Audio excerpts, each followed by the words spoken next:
You know that incredibly frustrating moment when you're absolutely 100% certain that something is true, but you just, You just cannot prove it. yes, exactly, you feel it in your bones. But the second you try to explain it to someone else, the words just fall completely flat. Oh, it's a universal human experience. Mm, I mean, we all navigate that massive, frustrating gap between a strong gut feeling and, demonstrable reality. right. And in our personal lives, maybe it just leads to a minor argument with a friend or something. Yeah, but when you step into certain high-stakes professions, that gap between intuition and evidence isn't just annoying, it's a minefield.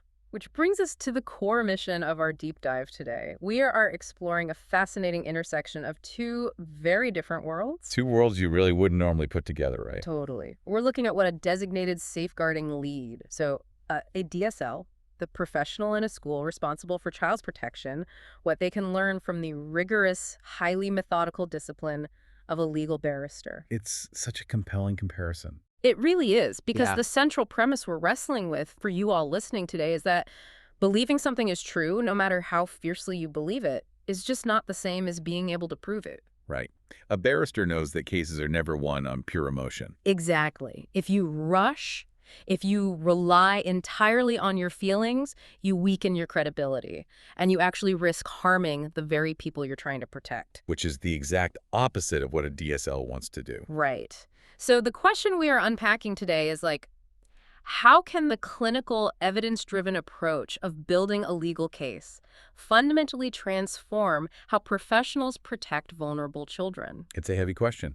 And honestly, we need to set a boundary right out of the gate here. Okay, what's the boundary? This is absolutely not about tuning schools into courtrooms Hmm. or, treating children like defendants. Oh, wow. Yeah, that'd be terrible. It would be a catastrophic misunderstanding of the goal. What we're exploring is the adoption of a critical professional discipline. It's the absolute necessity of separating what we strongly suspect from what we can responsibly, factually demonstrate to outside agencies. Okay, let's unpack this starting right at the beginning.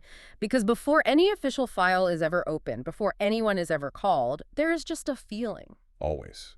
A professional is sitting in a room with a student, and the hairs on the back of their neck just stand up. They get a sense that something is off. And that sense is important. Yeah, DSLs rely heavily on professional intuition and instinctive concern. They have these visceral emotional reactions to the kids they protect. And those instincts matter enormously, right? We aren't saying they should ignore their gut. No, far from it. Sure. Those emotional reactions are usually the very first alarm bell. But if we look at this through the lens of a barrister, consider how a lawyer evaluates a witness. Okay, how so? Well, a barrister might look at someone on the stand and strongly suspect they are lying, or they look at a timeline and just know there's a missing piece. Right, they can feel it. But that suspicion alone is fundamentally insufficient.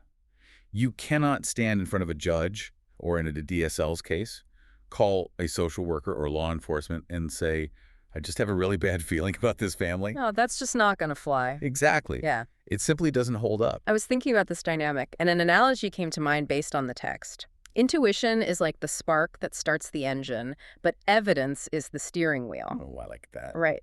The spark gets you moving, it wakes you up to the danger, but if you hit the gas without a grip on the steering wheel, you're gonna crash. You're definitely going to crash. So how does a DSL safely balance that? How do they keep the spark alive without letting go of the wheel? What's fascinating here is how that balance is achieved through what we can call the barrister principle. The barrister principle. Yeah, it's the understanding that you build a case through demonstrable evidence, external corroboration, and careful chronological sequencing. So really meticulous stuff. Highly meticulous. For a safeguarding lead, this translates into a demand for accurate recording. It means you have to draw a hard, impenetrable line between three distinct things: Which are? your observation, your interpretation, and the demonstrable facts. Observation, interpretation, facts. Got it. Because safeguarding systems become genuinely dangerous when an assumption replaces a fact, or when a professional's personal certainty replaces rigorous investigation. Wow. Yeah, intuition has a specific job. It should prompt curiosity. It should never, ever replace investigation. Prompting curiosity instead of replacing investigation. I hear the logic there, totally. But honestly, if I'm sitting across from a terrified kid in my office, stopping to clinically analyze observation versus interpretation feels incredibly He detached. feels cold, right? Almost cold, yeah. Is that level of emotional detachment actually healthy when we're talking about child welfare? Well, it's not about emotional detachment. It's about professional clarity. Think about the mechanics of how human memory and bias work. When we care about someone, we naturally want to summarize their pain to get them help faster. But summarizing destroys legal credibility. Wait, really? How does it destroy it? Let's say a student is acting out, and you ask them what's wrong. The student says, "I hate when he yells, I just want to stay in my room." Okay, pretty clear statement. Right. But if the DSL writes down, the student is experiencing verbal abuse at home and is terrified of their father, they've just crossed the line. Because they interpreted the statement rather than recording it. Exactly. They took an observation, the exact words the child said, and layered their own interpretive narrative over it. Ah, I see. The barrister's discipline requires you to record the exact disclosure, word for word. You document what you literally observed.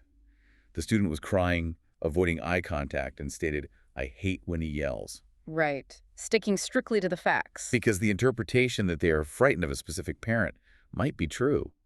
But the moment you present your interpretation as an established fact, the entire safeguarding system loses its foundation. Because it's suddenly vulnerable. Exactly. If an external agency investigates and finds out your fact was actually just your assumption, everything else you've recorded is suddenly called into question. Wow. That makes the stakes incredibly clear.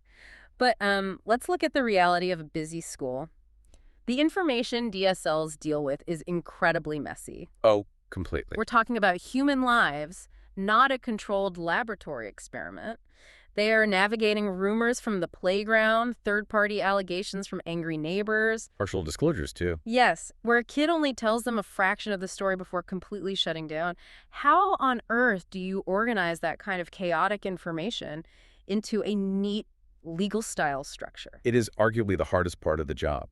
But just like a complex legal case, a safeguarding concern has to be structured clearly and supported logically. Otherwise, what happens? Well, if a professional is absolutely right about a danger a child is facing, but they present a chaotic, messy file to social services, those important truths are likely to be dismissed or deprioritized. Just because it's poorly written. Yeah. This is why writing precise chronologies is non-negotiable. Using objective professional language isn't just bureaucratic fluff. It is the translation layer that allows external agencies to understand the risk. Here's where it gets really interesting, though. I'm going to push back hard on this. Bring it on. Let's put ourselves in the shoes of a teacher or a DSL. If a child is in immediate severe danger right now, I do not have time to perfectly format a chronology, weed out playground rumors, and ensure my language is perfectly objective. Right. I need to act. Does this relentless pursuit of perfect evidence and perfect structure actively get in the way of protecting a child who needs help today? I am so glad you brought that up. Yeah. Because it is the most common and understandable friction point in this entire framework. Just feels counterintuitive. It does. Yeah. But we have to separate the acute crisis from the chronic concern. If a child is in immediate life-threatening danger, the framework accounts for that. Oh. You call emergency services immediately. You do not stop to format a spreadsheet. Okay, so common sense still applies. Exactly. But we are talking at the vast majority of safeguarding work, which falls into the 95% of cases that are slow burns. Like what? Neglect, emotional abuse, subtle signs of harm over time. In those cases, speed without structure is actually counterproductive. Counterproductive how? Like, if I see a problem, shouldn't getting it off my desk and onto the desk of social services as fast as possible be the primary goal? Think about it from the perspective of the social worker receiving that referral. Their desk is covered in triage files. Right. If a DSL calls them with a panicked, disjointed narrative that mixes up rumors, personal assumptions, and maybe a few scattered facts, what happens? They probably don't know what to do with it. Exactly. The social worker now has to spend weeks trying to untangle your facts from your fiction before they can even begin to assess the true danger to the child. I see. I've basically handed them a knotted ball of yarn instead of a clear thread. Exactly.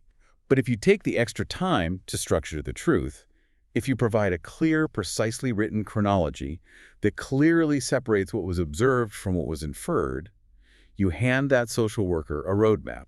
And then they can move faster. Yes. They can assess the risk immediately and confidently. In the real world, structuring your information doesn't delay protection. It acts as an accelerant.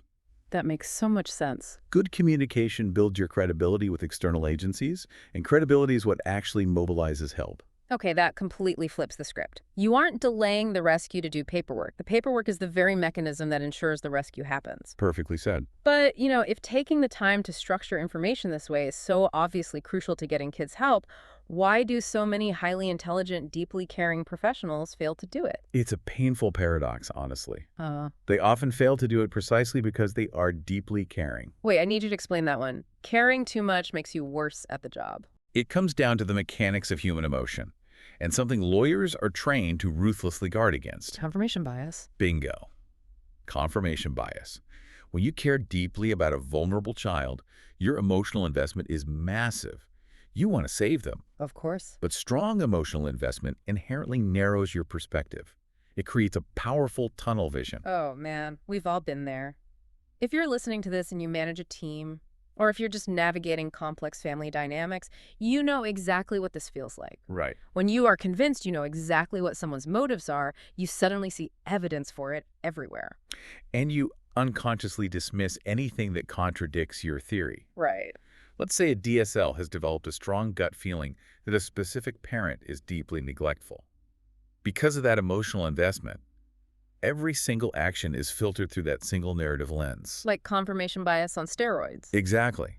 If the child forgets their winter coat, it's recorded as evidence of neglect.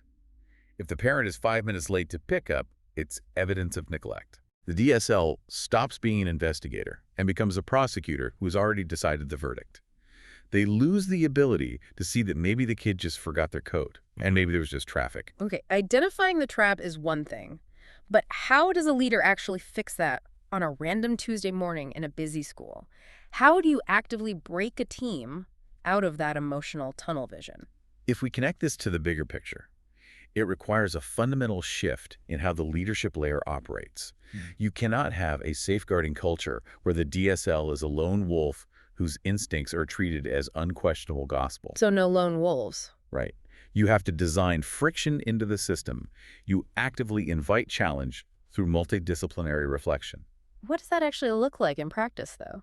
It means formalizing a devil's advocate role in your case reviews.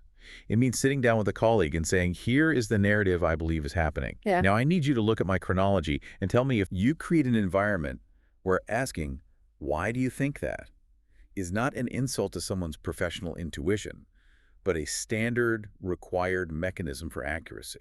Which naturally brings us to the dreaded concept of due process. Oh, yes, the red tape. Right. Usually when people working on the front lines hear the words due process or procedure, they roll their eyes. It feels like bureaucratic red tape designed by people in offices to stop the people on the ground from doing the right thing. That is the prevailing attitude, yes. But we need to completely reframe what process actually is. Due process does not exist to obstruct the truth. What does it exist for then? It exists to protect integrity, to ensure fairness, and to guarantee that when an outcome is reached, it can be trusted. Right. Safeguarding systems require careful recording, meticulous escalation pathways, and professional consistency. And not because the bureaucracy is more important than the child. I think a lot of people fall back on the cliche that process is a shield, but usually that implies shielding the school from lawsuits. No, we need a better metaphor. Process isn't a hurdle you jump over, and it isn't a shield to hide behind. Okay. Process is the load-bearing scaffolding that holds the entire case up when a skeptical outside agency or a defensive parent tries to poke holes in it. Scaffolding. I love that. If you cut corners because you are emotionally desperate to save a child, you build a house without scaffolding. The moment a defense attorney or a critical social worker leans on your evidence, the whole thing collapses. And the tragic result is that the child goes right back into the dangerous environment. But now the family knows you're watching and they withdraw entirely. Precisely the danger. Poor process actively undermines protection.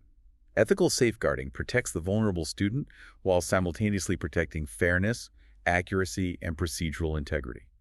You cannot have one without the other. That is incredibly powerful.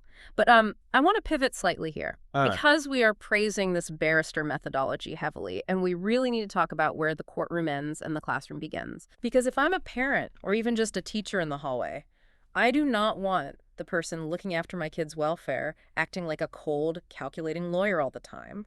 A school is not a court of law. And that is the absolute limit of the analogy. It is vital to state clearly what a safeguarding professional must never adopt from the legal world. Which A is? school is not a courtroom, safeguarding is not an adversarial battle, and students are never, ever cases to win. That is a massive distinction. A barrister operates in a system designed around conflict. There's a winner and a loser, a prosecution and a defense. Right. But a DSL is operating within a relational system. Their job is care, not prosecution. Yes, and the functional mechanics of how they make decisions are entirely different, specifically regarding the burden of proof. How so? A barrister relies on a strict legal threshold, often beyond a reasonable doubt or the balance of probabilities. They have to prove something happened in the past. A DSL relies on something different: risk-based protective judgment. You do not need to prove beyond a reasonable doubt that abuse occurred in order to put a safety plan in place. Because you aren't trying to send someone to prison, you're just trying to manage a potential risk. Exactly. You're managing future risk based on present indicators. You don't need a conviction to offer a family support or to give a child a safe space during lunch. That makes total sense. And most importantly, in a school setting, emotional care has to rank parallel to evidential rigor. A barrister cross-examines a witness to find the cracks. Yeah. A DSL listens to a child to build trust, even while they're quietly and rigorously cataloging the facts. So what does this all mean, bringing this all down to earth? If a DSL shouldn't be a detached lawyer, but they also can't just be an emotionally flooded guardian acting on pure instinct, what does a healthy, evidence-strong culture actually look like? This raises an important question, and this is where we talk about the leadership layer. A strong safeguarding culture does not happen by accident. You have to build it intentionally. It means moving away from a system that relies on one hero, DSL, who just magically knows what to do, and instead building reliable systems for information handling across the entire staff. So it's about empowering the whole building. Exactly. Like if a teaching assistant is rating up a concern, they need to know the difference between an observation and an assumption. They shouldn't just write, Johnny was acting incredibly suspicious today. No, definitely not. They need the training to write, Johnny hid his lunchbox under the desk, physically backed away when I approached, and refused to answer when I asked if he was okay. That is the perfect example. The first note is an interpretation that a social worker can do nothing with. The second note is a factual observation that builds a timeline. It's all about facts. The ultimate goal across the entire leadership layer is reducing assumption-driven decisions. It's the sophisticated ability to hold deep emotional concern for a child seriously, while simultaneously building your understanding of their situation carefully and factually. You never dismiss the fear or the intuition. Never. But you recognize your profound professional duty to demonstrate the facts. It really is a remarkable balancing act. You're taking the discipline, the structured logic, and the ethical restraint of a legal professional, and you're grafting it onto one of the most emotionally charged, deeply relational jobs on the planet. It's not easy. No, but you're doing it without losing your humanity in the process. It's not about cold detachment or blind certainty. It's about disciplined care. Disciplined care. I love that phrasing. Okay, let's look at the journey we've taken in this deep dive today for you all listening. We started with the uncomfortable reality that feeling certain isn't the same as being able to demonstrate that certainty. Right. We broke down the critical psychological difference between an observation, an interpretation, and a demonstrable fact. We debated the friction between acting quickly and acting accurately, realizing that structuring messy information isn't a delay, it's the very thing that accelerates help. The scaffolding. Yes, the scaffolding. We looked at the dangers of emotional tunnel vision and how the scaffolding of due process prevents our own biases from collapsing our efforts. And finally, we explored how to balance this intense evidential rigor with the relational, risk-based care that vulnerable kids actually need. And I think there is a final reflection here that stretches far beyond the walls of a school or the desk of a DSL. What's that? If you're listening to this, think about the high-stakes decisions in your own life. Yeah. Maybe you're managing a complex team dynamic at work, navigating a conflict with a partner, or trying to understand a friend's strange behavior. We all face moments of absolute certainty. They really do. The next time you feel that strong gut instinct, pause and ask yourself the exact same question a professional safeguarding lead must ask. Am I carefully separating my observations, my interpretations, and the demonstrable evidence? Or am I just mistaking my own intense feelings for a fully established fact? Because at the end of the day, having a strong feeling is important. It is the spark that gets your attention, and it might even feel like absolute truth in your heart. But in the messy, complicated, high stakes, real world, believing something is true no matter how deeply you feel it is simply not the same as being able to prove it.